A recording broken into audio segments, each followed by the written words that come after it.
Hey everyone, Eggman here with another video, and today we have a quick top 8 breakdown for the PlayTCG Level Up Expo Zenkai Cup that happened this past weekend.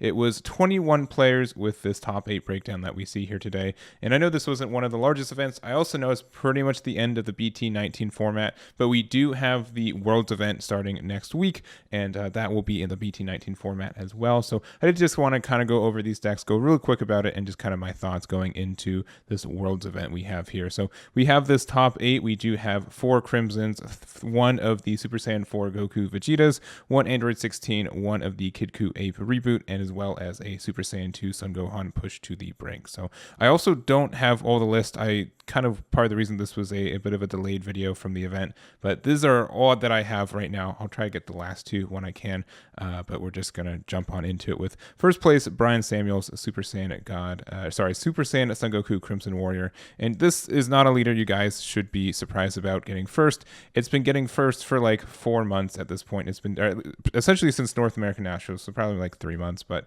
it's a good leader. If they don't do anything before Worlds, which at this point they probably won't, it's probably going to be the deck that wins in my mind. It's just continuing to win everything. Most of the people who are at Worlds won with this leader, so it's just in my mind probably one of the best, if not the best leaders in the game right now. So one thing that Bryan definitely did, one quickly, I don't know a Z deck. I did not get a Z deck. This is my guess. If it's wrong, let me know. This is what I used, so I can change it if needed to. There's not like a bunch of variety. I think the big thing is that if you use a Z leader or not, and if you don't, then you put probably another Beerus Airy Annihilator, or yeah, probably one of these, probably a 2/2 with none of this leader. But going into this list specifically, he has a lot of 1 and 2 ofs, and that's kind of what Bryan Samuel usually does. He just likes to have a lot of little tech options for this deck, and this is a deck that really thrives off of just being very generic with Saiyan support and with blue, and you can really capitalize on it. So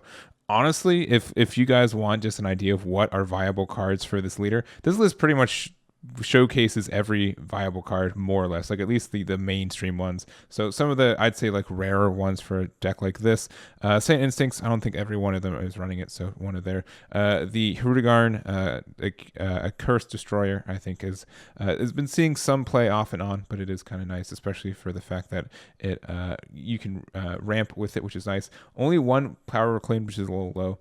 The Goku Black, the Vegeta Interceptor, which is an interesting add there.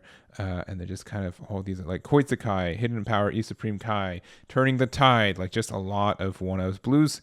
Blue's really solid. Blue has a lot of different varieties, and just the fact that this leader does get a little bit of that generic untap is very strong there too. Also running the SS4 Vegeta as well. There's just a lot of different cards you could be running for this one. So I've been talking about Crimson for a long time, for like the last 3 months, as I said before. I don't have a lot more insights for it. Just it's a good deck. If you want to play it, you're probably going to win with it. It's very strong. So congrats to Bryan on their first place finish there. And then next up, we do have Emmanuel's 3rd place Super Saiyan 4 Goku and Vegeta. And this is a, waning and waxing from popularity in the last little bit. I think it is strong. I think it does have some issues against blue, especially since if you want to go for your big 8-drop play, guess what? A lot of them are playing Dirty Burst. Even in this kind of Zenkai Cup where there's only main board, there's no sideboard, and it's best of 1, people will still find room for Dirty Burst, and it's just going to do a lot of work for you. So it's just a very strong deck from what it is. I played specifically against Emmanuel, and I would like to say it was close, but I did lose against him for sure. So I think it's a solid list for what it is. There's not a lot of variety for what you can add for these lists. It's a little bit linear for what it does, but what it does is still a really good thing. So I think some people could see this deck seeing some play. I don't know I think it gets worse than the best of 3 format, because there are some ways to counter it pretty hard since it's a little bit generic, but I think it's still a very strong deck. So congrats to Emmanuel for their finish there. And then next up we have Jared Lopez's top 4 Aandroidd 16. I'd say like for almost a full year, if not longer, I've been covering Jared Lopez's topping Aandroidd 16's list. It's just how he's at an event is if he's topped, because he always does. And with this one, I don't think there's much to change. Android 17 Defending Friends is a newer card that this deck loves because it's an Aandroidd, and the fact that it is a floodgate in a lot of ways. Do you even have to discard for this? You don't have to. Being able to have 3 more Z energy is pretty great in this deck, especially since your leader does combo for free. So like you can build that Z energy very, very easily for what it is. Otherwise, just generically good things. Zamasu, I think, is a very good, strong card right now. There's not a lot of ways to remove it, and red is not as popular as it used to be. Hatch as your secret rare is probably worth it. I don't think you get enough from using the Gohan or the Goku to make it, but maybe you would. I don't know if he's decided to test with those, or just like Hatch is just the best. It just buys you another turn. So Android 21, and obviously this deck is still going to get some support when we get set number 20, just with how the interactions with androids work and all the blue-green stuff we're getting in general. I think this deck will also get some play and some usage, and it's going to be interesting to see what Jared cooks up with it too. So not a lot from there. Congrats to Jared, as always. And next up, we have the top 6 list, and this is mine. I made a video going over it. I don't have a lot more to say about it, but generically, I really like this leader. I like what it does. I like the flexibility in its plays. I like the interactions with the Son Gokus, and I really do like all the little tech things for it. The spice that I put in mind was the slug package, and it really started off with more than just having this super combo. It did run some of the 1-drop and 3-drop Lord Slugs and stuff like that, but as the more I played it, the more I was like, these are just combo cards that I really don't care about. But the reason I do that is with the add of the Angela Defensive Prowess. So when this card is played, look top 7 for Slug Army with any cost 5 or less, add to your hand. Shuffle if you did place 1 from your hand to the bottom of your deck. Or you can pop a 10k combo, which we don't have in this deck. Yeah, we don't have any 10k combos. So this just like searches for your super combos. The split should probably be a 2, like a 2-1, a 2-1, 2-1-1, probably maybe 2 oolongs if you want to get really greedy with it. But I do like this card, the fact that it's a Z battle card, the fact that it's a blocker for 1, which is great. The fact that you're able to look for a super combo if needed is great. And just the fact that you are able to be a Z battle card, which means your meta coolers turn on as well if you need them to. All these effects are great. All these are cool. I've been liking it. And this just means that you probably do want to run a thin 50 card list because you do pretty much win most games that you do see your secret rare. So that's a kind of a big add for the deck too. So that's the rest. If you want to see the rest of my opinions on this deck, go watch my video. I'll link in the description as well. But finally, geez, I'm just so tired when recording this video. I promise.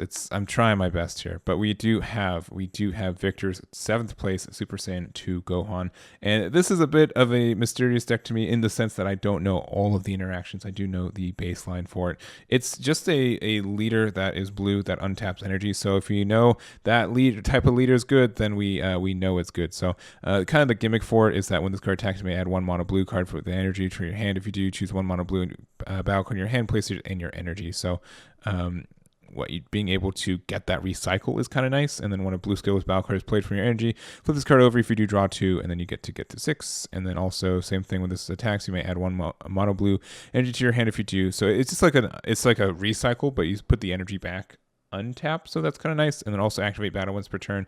Choose one of your blue Saiyan with energy cost 2 or less skillless, and it gets +5. So it's just sure on offense and defense. And so the 1-drop Vegetas and the 1-drop of the Tianshin use their effects to help your ramping stuff. We do have some vanillas and the Janimbas, the Gokus, and the Tapions. The Janimba is important for the combo attack Janimba, which lets you do some awakening things as well. The Janimba as well lets you, it's a crit dual attack you get to play for free, which is why it's limited to 1. We also do have the Super Saiyan 2 Son Gohan Entrusted Will, which is a new promo for 1 and 1. If your leader card is a blue, which it is, you may play blue with cost 2 for energy. If you do, play this card from your hand at the top card of your deck to your energy, which just means that you get to awaken on turn 2 if you see it right. Yes, that is correct. If you see it on turn 2, you get to awaken. And also return 1 of your blue skillless battle cards, may cost 2 to your owner's hand. Choose up to 1 of your opponent's battle cards' energy cost greater than or equal to the current energy and place it bottom of his deck. So being able to get some removal too is cool. It's a 20k, it's nice, it's all this cool. Trunks Calamity Challenger, we've been seeing these in like older builds of Crimson, but it's still really good in this one, especially for the Tapion. And I think those are the main things I want to talk about this deck. This is just kind of aggressive with 20k skillless. You can also take advantage of the Son Gohan as well, because this is not a once per turn for the energy. Untap and draw 1.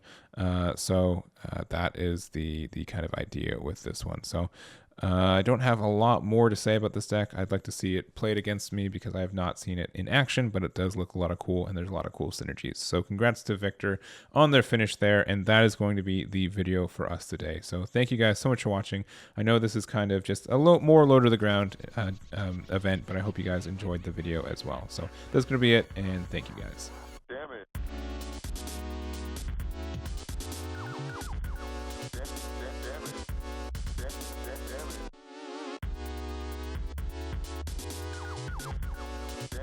Damn it.